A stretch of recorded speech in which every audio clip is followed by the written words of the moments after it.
Siemaneczko, z tej strony Anioł, witam cię serdecznie na kanale. Wiem, zasługi może nie porywają, ale jest dopiero początek sezonu. Mnie nie było na pierwszym pomniku. Zresztą nieważne jak się zaczyna, ważne jak się kończy. Ale ten film nie będzie o tym, w tym filmie przyjrzymy się patch notesom.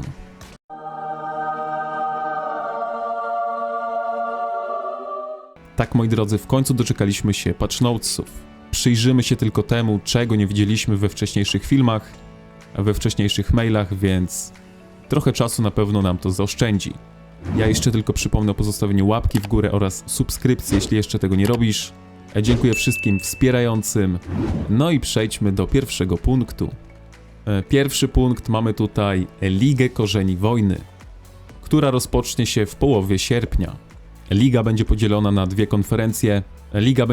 na dwie konferencje. Pierwsza będzie dla nowicjuszy, czyli dla graczy od sezonu 1 do 3. No i druga konferencja będzie dla graczy z sezonu sporów. Ponadto konferencja z sezonu sporów będzie podzielona na legendarną grupę oraz na grupę epicką. Jeśli VP byłoby w grupie epickiej, to być może nawet mielibyśmy tam jakieś wysokie miejsce, więc trzeba na to liczyć, że będziemy w grupie epickiej. No i trzeci podpunkt jest taki, że właśnie konferencje rywalizują niezależnie od siebie i każda konferencja wyłania swojego mistrza. Więc w legendarnej konferencji byłoby ciężko, ale jeśli trafimy do konferencji epickiej, myślę, że możemy tam naprawdę powalczyć. Przejdźmy do punktu drugiego. Punkt drugi to nowi bohaterowie, więc mamy już to zapewnione. Zresztą tak przeczuwałem, ale tutaj mamy już potwierdzenie tego, że 24 lipca dostaniemy również dwóch nowych bohaterów. Obaj bohaterowie są do piechoty. Pierwszy bohater, Kuma, jest z koła. Drugi bohater z najsilniejszego lorda, Lei Quan, jest to bohater pod rally. Jeśli widzieliście sneak peek, który pokazałem we wcześniejszym filmie, to podejrzewam, że Kuma będzie właśnie tym byczkiem. Dajcie znać w komentarzu, czy również tak myślicie, czy jednak myślicie, że byczek to będzie Lei Quan. Mi bardziej Kuma pasuje właśnie do tego byczka. Ponadto nowi bohaterowie to również nowy artefakt, wężowe ostrze. Co ważne, ten artefakt jest PvP, więc na pewno będzie miał jakieś duże obrażenia. Czy będzie miał jakieś efekty specjalne? Na pewno, ale zobaczymy jakie. No i oczywiście dostaniemy nowego pupila, dostaniemy omszałego Tura, który również jest PvP, fighter to chyba PvP również, więc on również będzie zadawał jakieś obrażenia. Także nowa para będzie raczej ofensywna, zobaczymy jeszcze jak będzie dowoziła, czy nie będzie dowoziła. W każdym razie punkt trzeci to nowe wydarzenia, a wydarzeniami się tutaj nie zajmujemy, więc przejdźmy do punktu czwartego. Zostanie ulepszony sklep z zasługami.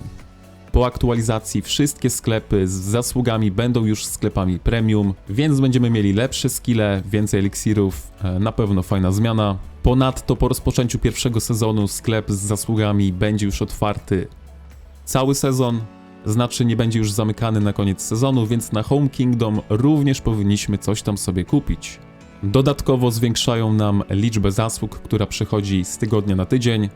Ze 100 000 podnieśli ten limit do 300 000. Do sklepu z zasługami będziemy mogli wejść przez sklep przymierza. To też taka ciekawostka. No i co bardzo ważne, po aktualizacji sklep z zasługami zostanie automatycznie odświeżony, więc prosimy o wcześniejsze kupienie potrzebnych przedmiotów. Także do 24 musicie wykupić cały sklep tygodniowy. Raczej go nie odświeżajcie za gemy, żeby nie stracić sklepu premium, bo wątpię, żeby odświeżenie za gemy również się odświeżyło, ale jeśli myślicie inaczej, dajcie znać w komentarzu, a my przejdźmy dalej. To jest bardzo ważny punkt, bardzo fajny. W sezonie drugim i w dalszym sezonie magazyn przymierza będzie co godzinę gromadził 40 000 punktów przymierza do maksymalnie 1 miliona. Ta zmiana jest naprawdę kolosalna. Wiem, że może dla wielu z was nic to nie mówi, ale uwierzcie mi, ta zmiana jest cudowna. Przejdźmy dalej, mamy tutaj zmiany w migracji. O migracji było we wcześniejszym filmie, więc chyba sobie tutaj pominiemy, żeby zaoszczędzić trochę czasu. W każdym razie migracja będzie tańsza dla kont, dla graczy, którzy mają wysoką moc, oraz będzie skrócony czas odnowienia migracji z 60 dni do 45. Resztę możecie sobie przeczytać tutaj albo obejrzeć we wcześniejszym filmie. Punkt 4.4. Buffy w Brink of War będą teraz zmienione. Za 4. miejsce będziemy mieli teraz premię do prędkości Marszu Legionu, a za 5. miejsce będziemy mieli premię do prędkości odzyskiwania punktów dowodzenia. A więc na pewno spoko, no bo wielu graczy na pewno było tutaj zdziwionych, że 5. miejsce było lepsze niż tam 4. miejsce, czy jakoś tak. W każdym razie przejdźmy dalej. 4.5. Ulepszone wyświetlenia odosobnienia i relegacji. Odosobnienie i relegacja są teraz lepiej wyświetlane w interfejsie punktów migracji do krainy. Odosobnienie. Jeśli nie zalogujesz się przez dłuższy czas, twoje miasto zostanie automatycznie ukryte na mapie świata. Licznik odosobnienia. Jeśli gracz jest nieaktywny przez ponad 30 dni, wyświetlony zostanie licznik odosobnienia. Więc to jest na pewno ciekawa zmiana. Jestem ciekaw, jak to będzie się prezentowało na przykład u nas, to całe odosobnienie. Na co do relegacji, czyli do tej przymusowej migracji, że tak powiem, gracze, którzy zostali relegowani z krainy, będą wyświetlani jako relegowani. Więc na pewno będzie lepszy wgląd w poszczególne królestwa.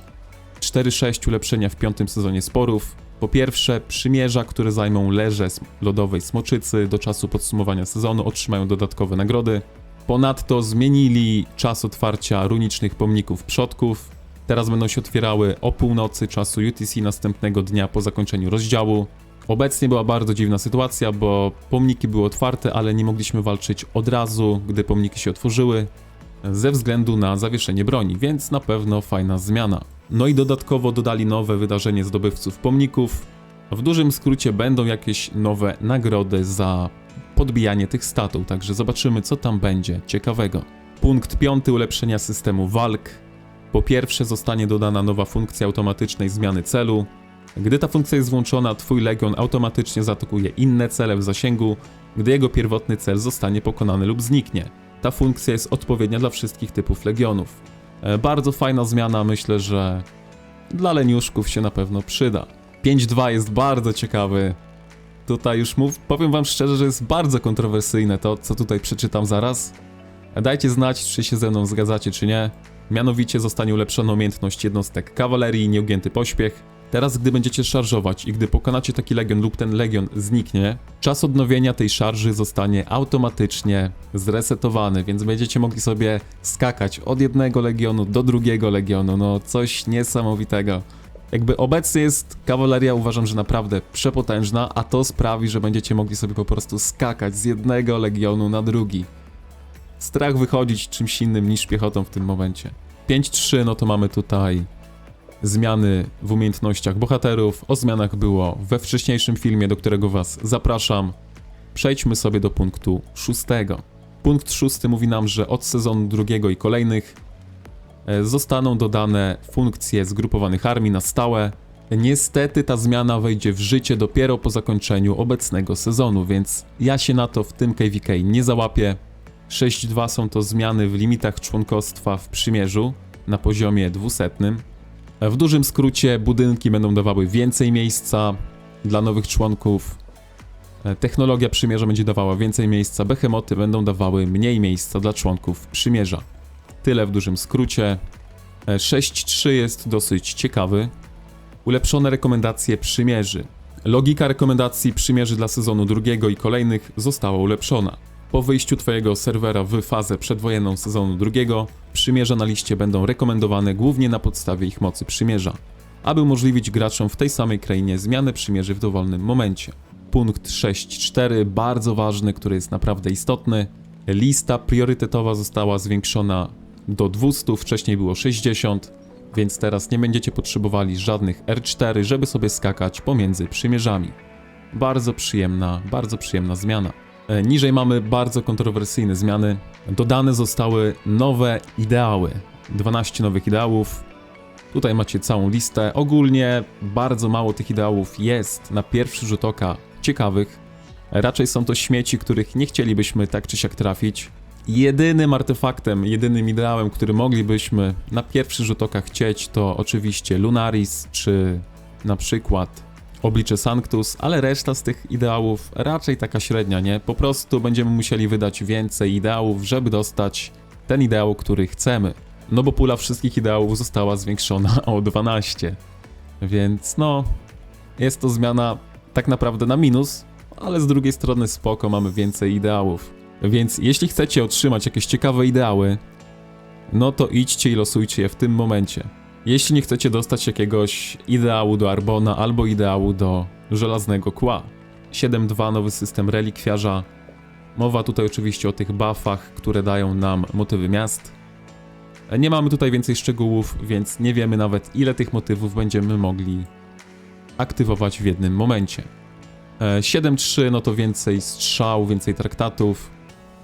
Także coś fajnego na pewno dla tych nowszych graczy. 7.4 więcej mikstur regeneracji. W skrzyniach codziennych teraz będą w nagrodzie dziedzictwach Tytana. Sklep z zasługami, sklep honorowy członkostwa, czyli sklep VIP. Pakiety miesięczne i rynek klejnotów. Więc więcej miejsc, aby zyskać te mikstury. 7.5 zmiana czasu odnowienia w artefakcie poszukiwacz kamienia many, czyli ten artefakt, który respi nam runę. Czas został zmniejszony z 24 godzin do godzin 20. Niby zmiana niewielka, ale ten artefakt jest naprawdę fajny. No bo pamiętajcie o tym, że jeśli traficie taką runę ciekawą, możecie ją wstawić na czat i tam chyba 5 członków może sobie ją podnieść. Jeśli większa liczba, to możecie mnie poprawić. W każdym razie przejdźmy sobie dalej. 8.1 jest bardzo ciekawą zmianą. Mianowicie ulepszona pola nagród w sezonowym kompendium artefaktów sezonu sporów. Teraz możesz wybrać listę artefaktów, które wejdą do kompendium w zależności od twojej oceny sezonowej. 6 dla namoszczonego, 4 dla zdobywcy i 2 dla wytrwałego. Ta zmiana wejdzie w życie dla nowych rozgrywek z sezonów sporów, które rozpoczną się po 25 lipca. Więc tutaj się również na to nie załapiemy, ale zmiana jest jak najbardziej na plus. No w tym momencie wygranie smoka jest jeszcze bardziej wartościowe. Nie ma co się oszukiwać. Ponadto mamy zmiany w skamie lasów. Teraz co 80 losowań będziemy mieli legendarny gwarantowany artefakt. Ale kolejna zmiana jest również ciekawa, bardzo fajna. Myślę, że wielu graczy się ucieszy. Ulepszony mechanizm życzeń kuźni światła. Jeśli graczowi nie udało się zdobyć wskazanego artefaktu w trakcie wydarzenia, liczba losowań, które dały legendarne artefakty inne niż wybrany, zostanie zachowana i przeniesiona na następne wydarzenie. Ta zmiana wejdzie w życie po aktualizacji, więc kolejne kuźnie będą naprawdę lepsze, łatwiejsze, przyjemniejsze. 8.2 jest bardzo ciekawe. No ma się tę siłę przebicia, co ja będę tutaj kłamał, zobaczcie tutaj. W każdym razie o co tutaj chodzi? Mianowicie teraz, żeby odblokować ideały, będziemy mogli również losować artefakty w bogactwach lasu, w tym skamie lasu, i te losowania również będą się zaliczały do całej tej puli otwarć naszych artefaktów z kuźni. Więc obecnie, jeśli ktoś nie ma artefaktów, tak jak ja, może nawet rozważy sobie, to nie jest pewne, ale zobaczymy, pomyślimy, czy warto będzie otwierać bogactwo lasu. No i mała notka do bogactw lasu. Po aktualizacji twoje poprzednie losowania w bogactwach lasu zostaną automatycznie dodane do liczby losowań. Funkcja ideałów zostanie odblokowana na podstawie sumy liczby losowań z obu wydarzeń. Także na pewno spoko zmiana. 8.3 zmiany w turnieju czempionów, zmiany w punktacji, więc tutaj możecie sobie zobaczyć. Nie będziemy tego czytali. 8.4 zmiany w korzeniach wojny. Zwiększone osobiste nagrody dla członków przymierzy, które otrzymają wolny los w korzeniach wojny. Czym jest wolny los? Chyba taką wygraną za darmo, gdy przeciwnik się nie zjawia. Jeśli się mylę, to mnie poprawcie. Teraz otrzymają oni nagrody za zwycięstwo poziomu pierwszego, czyli te maksymalne nagrody zamiast nagród za zwycięstwo poziomu trzeciego od 3 do 6 tysięcy punktów. Nie wiem, czy dobrze myślę, ale fajnie, jeśli drużyna, która wygra, dostawałaby po prostu maksymalne nagrody. Jeśli ta zmiana dotyczy tego, to naprawdę fajna zmiana. Nieraz tak było, że po przeciwnej stronie nie było przeciwników, no i bardzo często nie było jak zdobyć tych maksymalnych nagród, więc jeśli to zmienią w ten sposób, naprawdę fajna zmiana. 8.5 zapowiedź testów, o testach nie będziemy tutaj się rozpowiadać. 8.6 ulepszenia starcia Escort. Dopiero mają to testować, więc nie będziemy tutaj wróżyć z fusiów. Więc przejdźmy do punktu 9. 9.1 dodane nowe elementy kosmetyczne, efekt przeniesienia, walkę wielokrotną, motyw użytkownika, karty raportu, motyw czatu i dymek czatu. Te zmiany chyba będą w SVIP-ie tylko, więc nie napalałbym się na nie, a jeśli byłyby dostępne dla większości graczy, no to wiadomo, spoko, ale raczej to będzie dla tych graczy z SVIP-em.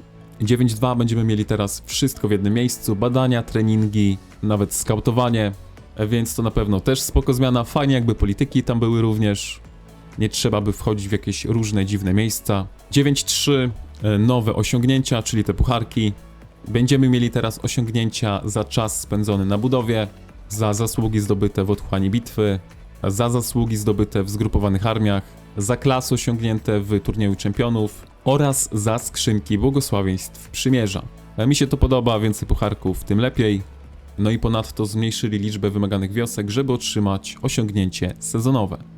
9.4 punkty zasobów będą szybciej usuwane z mapy, więc jeśli ktoś czegoś nie dozbiera, no i szybciej będzie się pojawiał nowy pełny punkt zasobów. Myślę, że to jest również spoko zmiana. 9.5 zmiana w minimapie, 9.6 zmiana w czacie, 9.7 teraz gdy lider albo oficer wyśle jakąś wiadomość, to będziecie mieli jakieś dynamiczne powiadomienie. 9.8 każdego dnia po 5-krotnym losowaniu razy 10 podczas losowania artefaktów możesz wybrać opcję pominięcia animacji. Jeśli ktoś z Was ma dużo odłożonych kluczy, no to na pewno przyspieszy to otwieranie tych artefaktów. 9.9 ulepszenia miesięcznego pakietu specjalnego. Zmiany wejdą w życie 1 sierpnia. No i dotarliśmy do końca. Ogólnie powiem tak, że same praktycznie fajne zmiany, szczerze mówiąc. Jedyna zmiana, która mnie tutaj zastanawia tak naprawdę, ale o tym mówiłem wcześniej, ale tutaj również jeszcze raz to powiem. Tutaj mamy tę zmianę, punkt 7.2. Tej zmiany nie jestem pewny, nie wiem czy jest to zmiana dobra, ale zobaczymy, tak? Poza tym podpunktem tak naprawdę, no dla wielu graczy może być również punkt 7.1, niezbyt ciekawy. Tak naprawdę reszta tych zmian jest naprawdę fajna. Także nowi bohaterowie wkrótce wejdą, będzie co sprawdzać, będzie co testować, więc ja jestem jak najbardziej na tak. Ogólna ocena tego patcha 9/10, naprawdę wiele fajnych zmian, tańsze migracje, szybsze migracje, ale niestety musiał być jakiś mankament w postaci punktu 7.2, ale jeszcze nie nastawiam się negatywnie, zobaczymy jak to będzie działało, gdy wejdzie to w życie. W każdym razie w tym filmie to by było na tyle, ja będę się tu z Wami żegnał, wiecie co robić, trzymajcie się, elo!